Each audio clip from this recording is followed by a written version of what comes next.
오늘 설교 제목이 예수 없이도 괜찮은 교회입니다. 듣기에 따라서는 굉장히 불편하기도 하고 또 불온하게 들릴 수 있는 제목입니다. 그러나 이 제목은 어떤 특정한 교회를 향하여 교회를 비판하거나 함이 아니고요. 우리 종료주의를 맞이하여서 우리 안에, 나 자신 안에 있는 영적 주소를 묻는 가장 정확한 문장이다, 이렇게 생각하면서 말씀을 좀 나누려고 합니다.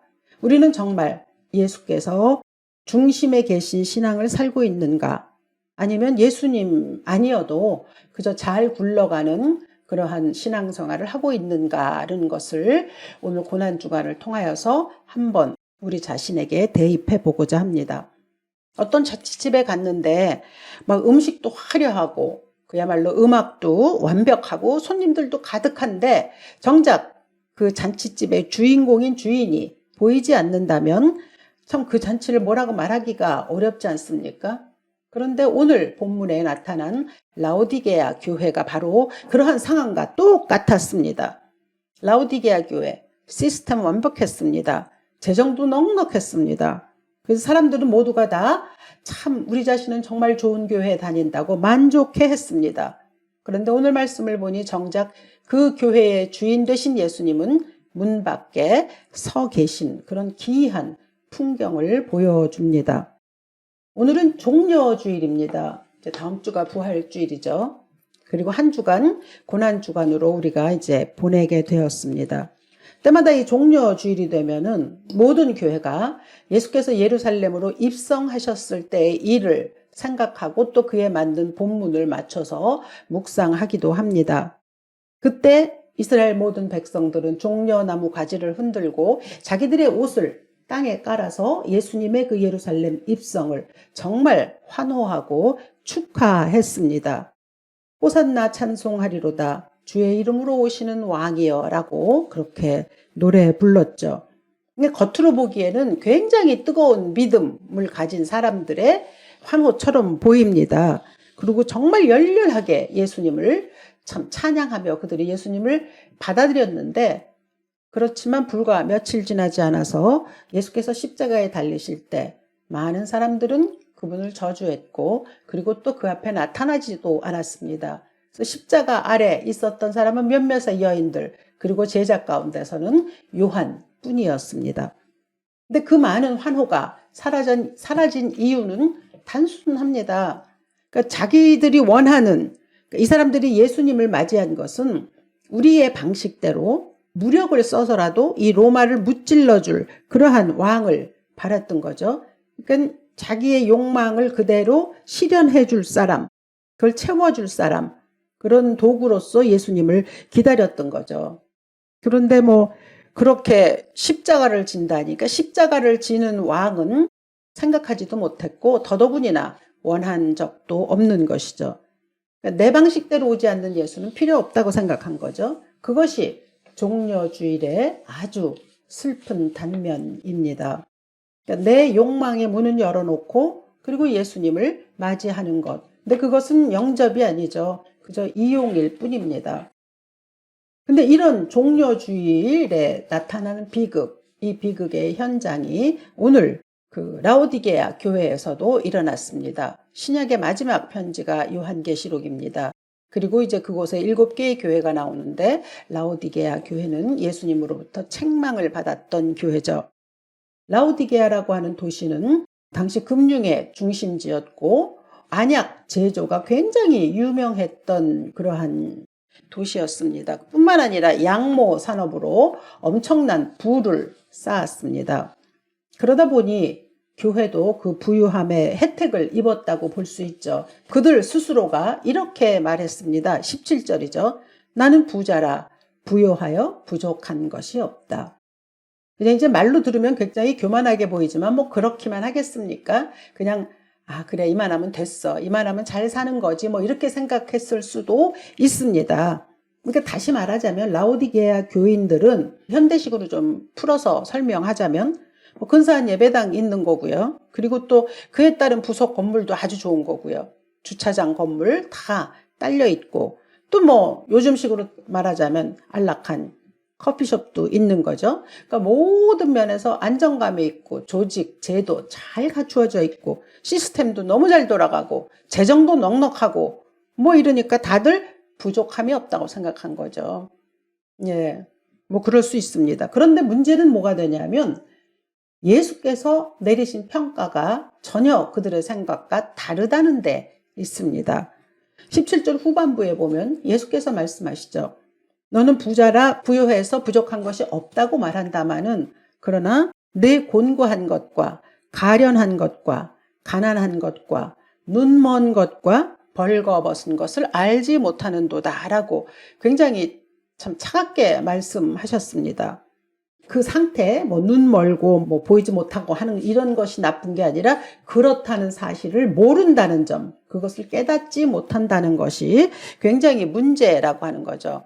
그러니까 가난함에 대해서 모르는 거, 그리고 또 제대로 보지 못하면서도 본다고 생각하는 거, 또 벌거벗었으나 수치를 느끼지 못하는 것, 뭐 이런 것들입니다.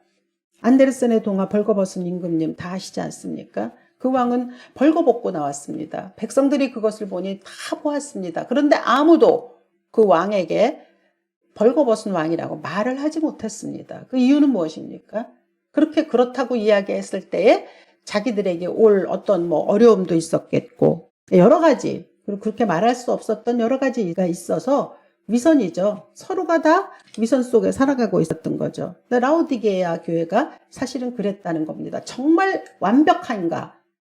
그 판단 누가 내리십니까? 예수가 내리시거든요. 정말 이 교회가 아니면 이 성도가 아니 나 자신이 완벽한가 라고 하는 것은 오직 예수만이 그 판단을 내려주십니다.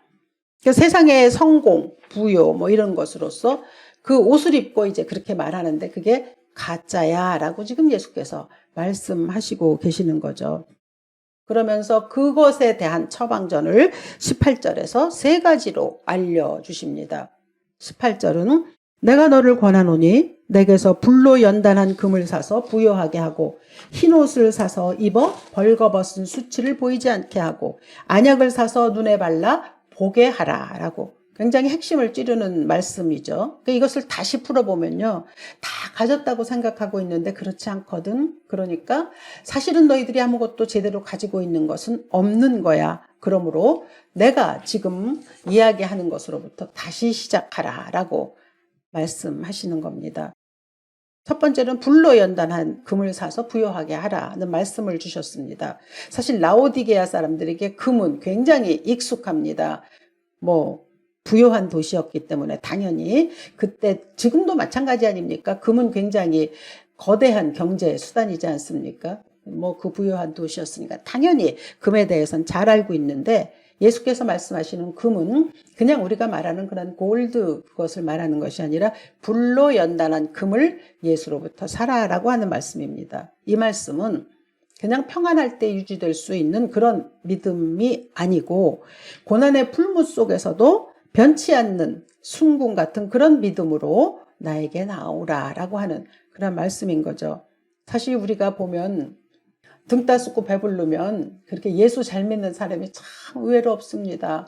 저만 해도 모든 것이 참 너무 잘 굴러가잖아요. 그러면 물론 목사이기 때문에 제 상황상 제가 잘나서가 아니라 제 형편이 예수님을 생각하지 않고 지낼 수 있는 날이 사실 뭐 없습니다. 그렇기 때문에 그렇기도 하지만 그래서 제가 또 감사하기도 하지만 저만 해도 막 어려운 일이 없으면 뭐라 그럴까요? 안락함에 젖을 때가 있거든요. 그럼요. 인간은 그렇습니다. 그러니까 예수님이 말씀하시는 건 그렇다고 일부러 고난을 속에서 견뎌야 한다 이런 말씀을 하시는 것이 아니라 그러나 그렇게 금으로 연단한 것 같은 그러한 믿음으로 살아라. 그렇기 때문에 그런 이유 때문에 고난이 있더라도 그것이 나의 믿음을 성장시킬 수 있는 것이라고 우리가 이렇게 바꿀 수 있다라고 하는 그런 말씀입니다. 그러니까 그러한 믿음을 가지고 예수 앞에 나오라. 두 번째로는 흰옷으로 수치를 보이지 않게 하라고 하셨거든요. 그러니까 라오디게아는 양모가 유명하다고 말씀드리지 않았습니까? 그러니까 뭐 얼마나 그죠? 비싸고 좋은 옷으로 사람들이 입고 다녔겠습니까? 근데 그들에게 흰 옷이라고 얘기하셨죠. 흰 옷이라고 하는 건 성경 전체에서 예수 그리스도로 옷 입는 것을 상징합니다. 사실 우리는 여러 가지 옷을 입고 살아가죠. 세상적으로는 사회적인 지위도 있고요. 학벌도 있고요. 경력도 있고 또 회사에선 직함도 있습니다. 그런가 하면 그리스도인들끼리는 자기가 다니고 있는 교회의 이름도 있고요. 그게 다 자기의 옷이거든요. 그리고 또 직분도 있고요. 그리고 뭐가 있을까요? 또 신앙 경력도 있죠. 예, 이런 것들이 다 우리가 입고 사는 옷이라고 할 수 있습니다. 그래서 그것을 보면서 이제 내가 누구인지가 설명이 되죠. 그래서 사회적인 직함에 따라 그 사람의 어떤 자인가 나타나고 교회에서도 또 직분을 따라 그 사람을 드러내는 이런 일들이 있지 않습니까? 그런데 만약에 그렇지만 하나님 앞에서는 정말 아무것도 아니라면 그렇게 근사한 직함이나 뭐 이런 학벌이나 다 가지고 있어도 하나님 앞에서는 정말 그야말로 벌거벗은 것 같은 사람이라고 한다면 그거는 그러면서도 자기는 벌거벗었다고 생각하지 않고 있다면 그거는 곤란하다는 거죠. 여기 아까 말씀 보시면은 토하여 버리리라라고 말씀하셨거든요. 그러니까 이런 말씀들이 잠깐 드러나는 이 예수님의 경고에 우리는 굉장히 사실은 긴장해야 합니다. 예. 내가 입고 있는 것 지금 벗고 내가 주는 흰옷. 그러니까 예수께서 주는 옷이라는 것은 뭐 우리 말 안 해도 다 알지 않습니까? 뭐 수많은 하나님이 우리에게 주시는 것, 평화의 옷, 그죠? 온유의 옷, 인내의 옷, 뭐 이런 거겠죠. 포용력의 옷, 낮아짐의 옷, 이런 걸 입으라고 하시는 거죠. 마지막으로는 안약을 사서 눈에 발라서 보게 하라고 그러셨거든요. 아까도 말씀드렸지만 라오디게아는 안과가 굉장히 유명합니다. 근데 그것이 이제 그 안과 기술이 있어서 육안을 볼 수 있는 이런 기술에 그치는 것이 아니라 영안을 열 뿐만 아니라 그 눈으로 정말 보라 하는데 여기에는 굉장히 중요한 의미가 들어있는 것이 우리가 세상을 보는 시선, 그 시선이 즉 다시 말하자면 그게 하나님이 보시는 방식과 같아야 한다는 의미를 포함하고 있습니다. 세상에는 세상 돌아가는 일들을 굉장히 잘 보는 사람들이 있습니다. 굉장히 똑똑하죠. 세상 돌아가는 걸 볼 때 내가 보는 방식으로 보지 말고 하나님이 보시는 방식으로 세상을 보라라고 말씀하는 거죠. 그러니까 세상 돌아가는 방식을 잘 보기 때문에 하나님께서 보시는 방식으로 잘 못 보게 될 때 일어나는 일들이라고 하면 성공이 잘 보이죠. 근데 교만은 잘 안 보입니다. 문제는 잘 보입니다. 그런데 하나님의 일하심은 잘 보지 못합니다. 남의 허물은 잘 보죠. 그러나 내 상태는 잘 못 보는 거. 이것이 세상의 방식대로 보는 시선이기 때문에 안약을 사서 내 눈을 열어 볼 것을 보라. 하나님의 시선으로 보라라고 하는 거죠. 근데 뭐 이것이 라오디게아 교인들에게 주신 말씀인데 오늘날 우리에게도 동시에 그대로 주시는 말씀이죠. 그리고는 본문에서 이제 사실 말하자면 가장 충격적인 구절인데요. 20절입니다. 볼지어다 내가 문 밖에 서서 두드리노니 누구든지 내 음성을 듣고 문을 열면 내가 그에게로 들어가 그와 더불어 먹고 그는 나와 더불어 먹으리라. 예전에는 이 말씀이 처음 예수 믿는 사람에게 주어졌던 말씀으로 우리가 많이 인용하기도 하고 그랬습니다. 근데 이 장면이 사실은 처음 교회 나온 사람뿐만 아니라 지금 교회를 다니고 있는 사람들에게 주시는 말씀입니다. 이 광경을 한번 생각해 보면요. 교회 안에서 이제 우리들끼리는 뭐 예배 드리고 즐겁게 교제하고 그렇죠. 근데 정작 예수님은 문 밖에서 문을 두드리고 계시다는 거죠. 이것이 바로 예수 없어도 잘 돌아가는 교회의 모습입니다. 그리고 종교적인 어떤 시스템, 그걸 그대로 보여주는 것이죠. 사실 이제 교회가 우리가 많이 그런 말 합니다. 요즘 교회 참 문제가 많아. 조심스럽게 말하죠. 비난이 될까봐 또 지나친 비판이 될까봐 그냥 문제가 많아라고 하는 데서 그치기는 하지만 이 본문이 그렇게 읽으라는 뜻에서 제가 말씀을 전하는 게 아니고요. 나는 어떠한가를 보자는 거죠. 문제가 나는 어떤 문제가 있는가. 나는 과연 예수가 없어도 지금 잘 살고 있는가. 모든 것을 하나님의 시선으로 보는가. 이것을 오늘 우리가 이 종료주일 아침에 나누면서 보자는 거죠. 내가 예수가 없어도 괜찮게 살아가는 거, 또 교회가 예수가 없어도 그냥 괜찮은 교회라고 하면 거기에 무슨 특징이 있을 거 아닙니까? 그것을 조금 보면요. 몇 가지가 있죠. 첫째는 기도가 없어도 결정은 잘 내려집니다. 그리스도인이지만 어떤 중요한 결정 앞에서 사실 이미 다 내가 내려놓습니다. 그러니까 하나님의 뜻을 묻는다고 하지만 그냥 확인 절차를 걸치는 것이지 정말 하나님의 뜻이 어디 있는지를 처음부터 제대로 묻는 일들이 잘 없고요. 그럴 경우에 그것이 예수 없어도 잘 굴러간다고 생각하는 거고요.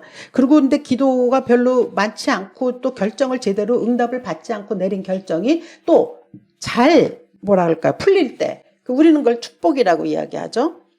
근데 사실은 그게 엄격히 따지면 예수 없어도 괜찮은 것으로 볼 수 있는 하나의 증상이라고 할 수 있습니다.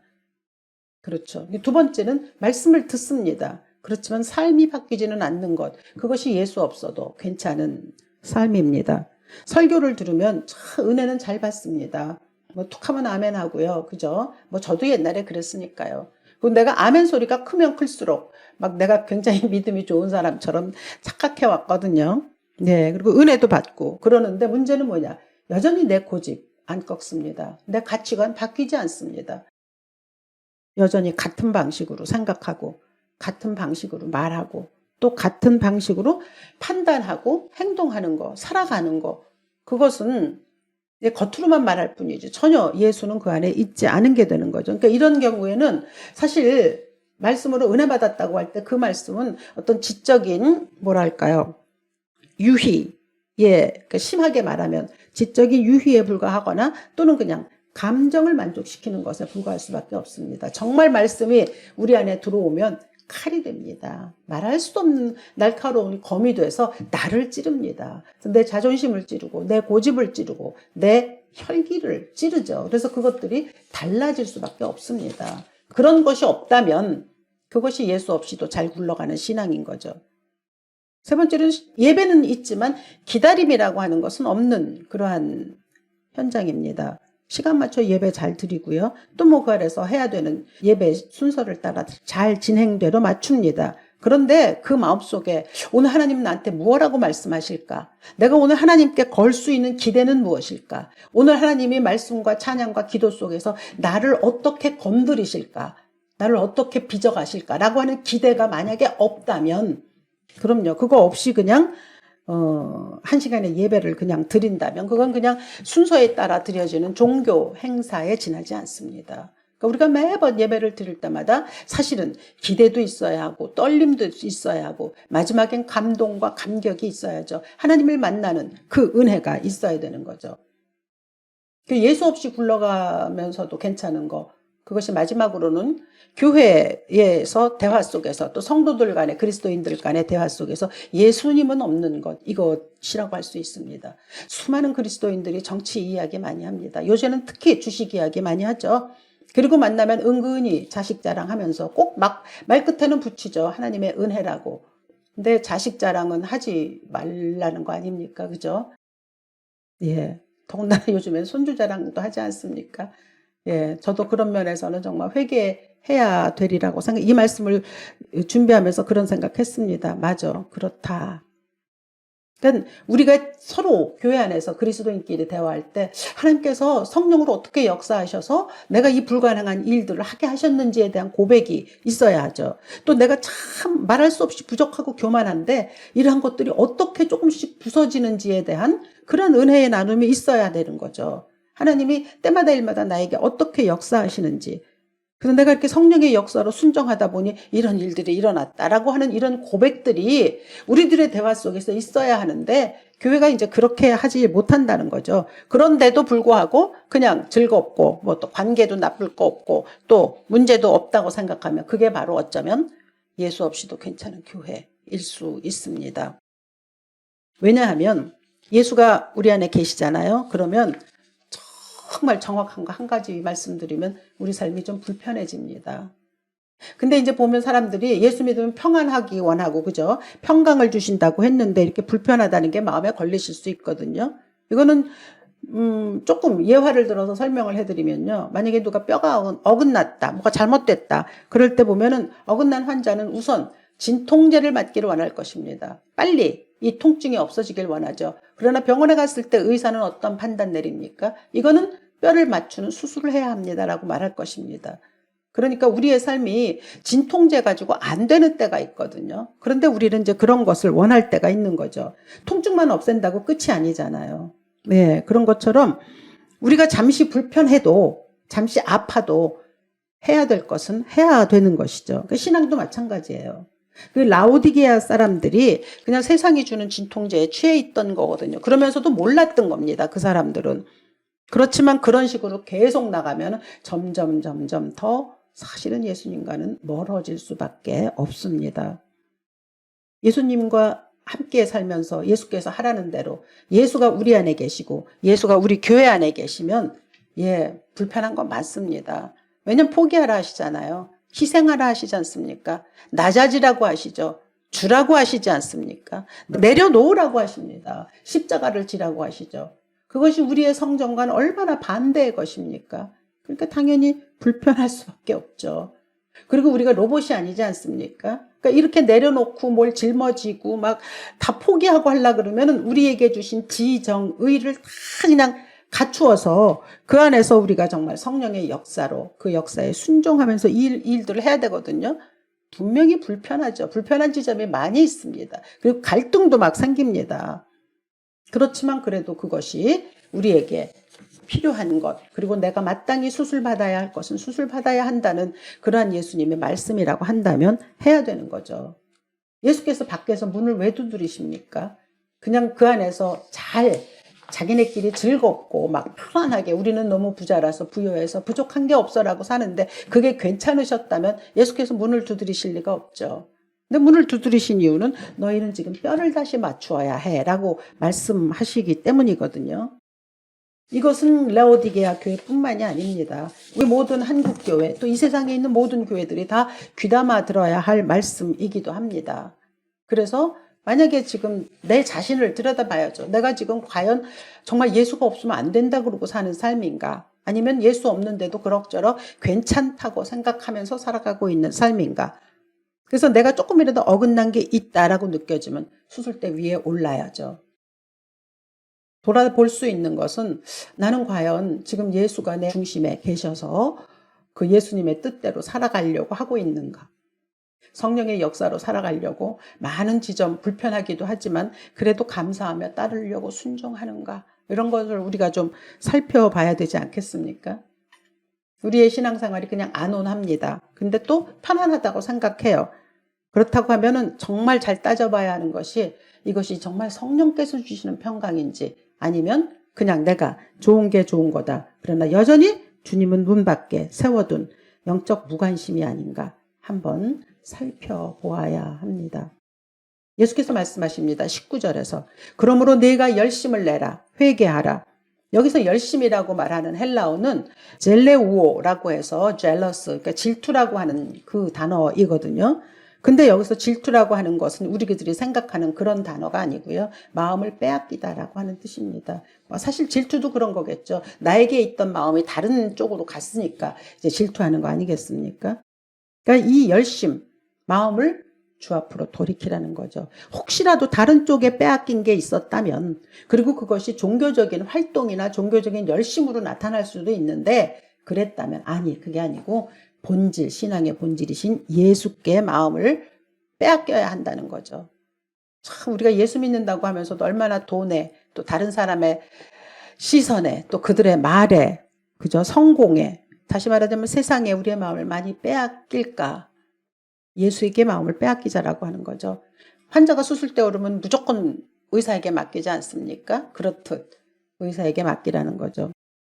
오늘 종료주일입니다. 종료주일에 이 백성들이 막 예수님을 성 안으로 모셔드렸지만 마음은 주지 않았습니다. 라오디게아 교회, 교인들, 자신들은 우리는 정말 그렇게 얘기했을 것입니다. 우리는 예수가 축복하셔서 이렇게 부자 교회에서 정말 너무 평안하게 믿음 생활하고 있어라고 말했을지 모르지만 그리고 그게 어느 정도 사실이었기도 하겠으나 문제는 뭐냐? 예수께서 그렇게 판단하지 않으셨다는 데 문제가 있거든요. 그분을 문 밖에 세워두었잖아요. 그래서 누구든지 내 음성을 듣고 문을 열면 내가 그에게로 들어가 그는 나로 더불어 먹고 나는 그로 더불어 먹으리라고 지금 말씀하시지 않습니까? 예수님 문 부시고 들어오지 않습니다. 우리가 열어들어야 하는 거죠. 다음 주는 부활의 아침입니다. 그날까지 한 주간 우리가 고난주간을 보냅니다. 그러므로 이 고난주간에 내가 혹시 예수가 없어도 불편함이 없이 살았는가? 아니면 예수 때문에 지금 불편함을 겪고 있는가? 그렇다면 주님, 이 불편함을 내가 잘 감당할 수 있도록 나를 영적으로 성숙하게 하옵소서라는 것을 묵상하시는 그런 종려주일 그리고 또 고난주간 될 수 있기를 이 아침 주 예수의 이름으로 축원합니다. 살아계신 아버지, 종려주일에 이스라엘 백성들이 예수님께 행했던 일들, 그리고 라오디게아 교인들이 또 예수님을 문 밖에 세워두고 자신들이 참 만족하며 삶을 살았던 그 믿음 없음, 이러한 것들이 행여나 우리에게 있을까봐 오늘 이 말씀을 나누면서 우리 자신을 돌아봅니다. 내 안에 예수는 계시는지, 나는 과연 예수를 중심에 모시고 살아가는지, 또 그로 인해서 불편함이 있다면 그 거룩한 불편함을 온전히 받아들일 수 있는 우리 모두 될 수 있도록 인도하여 주시옵소서. 주님께서 허락하시는 한 주간 참으로 예수님의 고난에 그리고 찬란한 부활을 맞기에 부족함이 없는 한 주 되게 하옵소서. 주 예수 그리스도 귀하신 이름으로 기도합니다. 아멘.